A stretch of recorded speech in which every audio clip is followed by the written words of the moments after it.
I'm Bruce Beach, and I'm the founder of the ARC-2, a large nuclear survival facility in Canada. It consists of 42 buried school buses.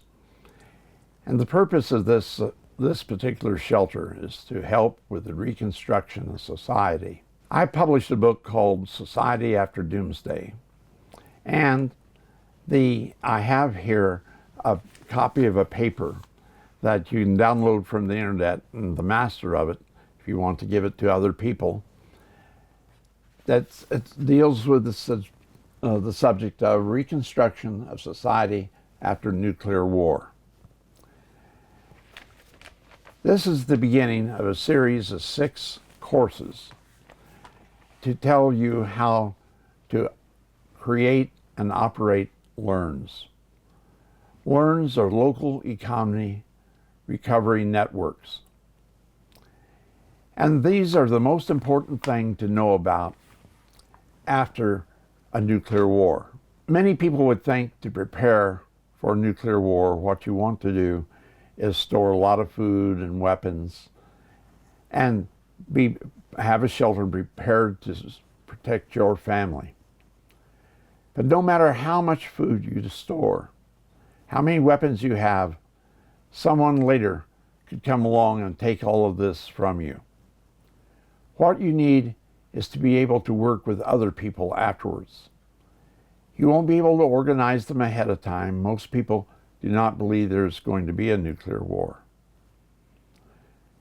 I realize that I'm probably talking to 2 groups of people, or at least I hope I am.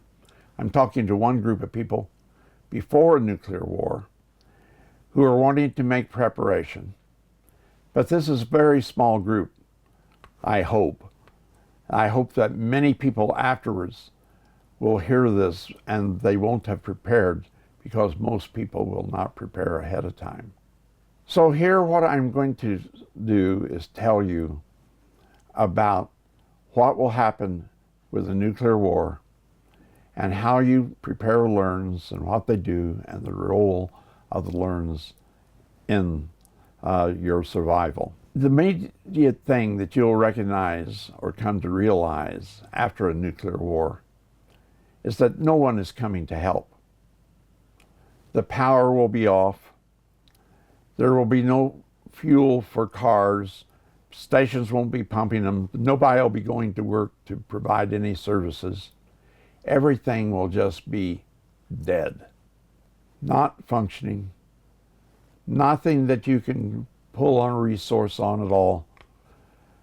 And this is the way it will be for you and for your neighbors.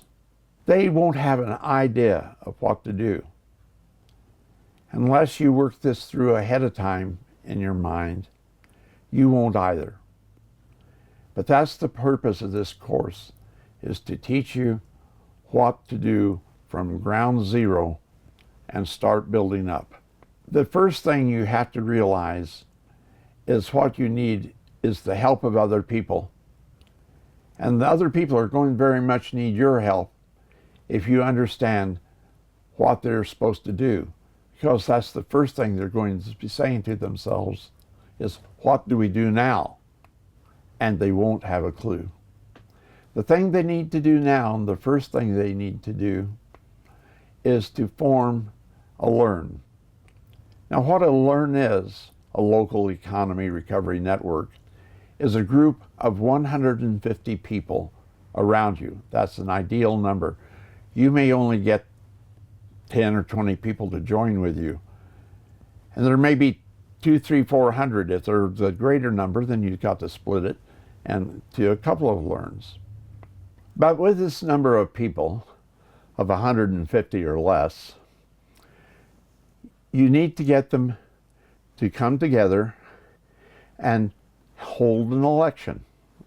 Just a secret ballot, and they have the people introduced, each one who they are, and then from the group you will hold this election. We'll go into the details about this in a future lesson of just exactly how to do this. To select 5 leaders, or 7 or 9, whatever number that you want, and These people will then be the ones who will guide the community and to organize everybody in what they're to do. This is the control that you're going to put over your community. And the important thing to know is that if you do not put this control over your community yourselves, someone else is going to come along and control your community. And it may be somebody that you don't like. The people who can come to control your community are coming most usually to do it for their benefit, not yours. So this is why you must, very first thing, take control of your community as a group, as a community, take control of it. The second thing that you must do in a community is to get everyone involved, everyone doing something. There's an old saying that idle hands are the devil's tool, because everyone has to be contributing to the community, or they'll be off perhaps doing something that opposes what the community needs to be doing.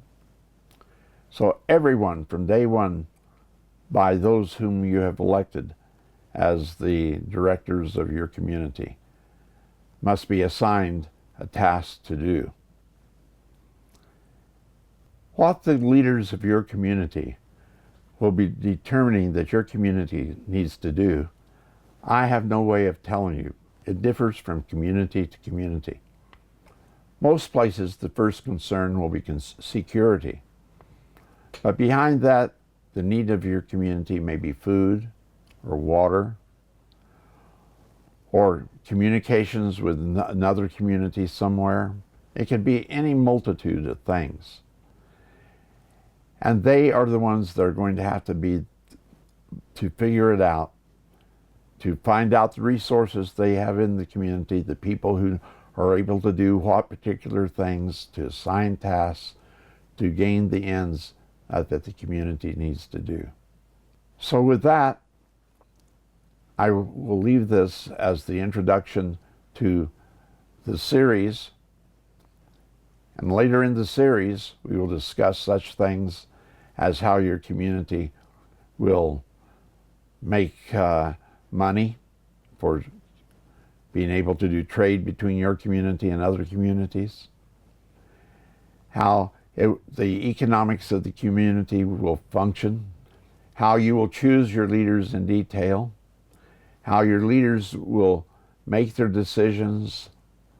There are many, many facets to this of how you must organize after a nuclear war in order to survive and to prosper.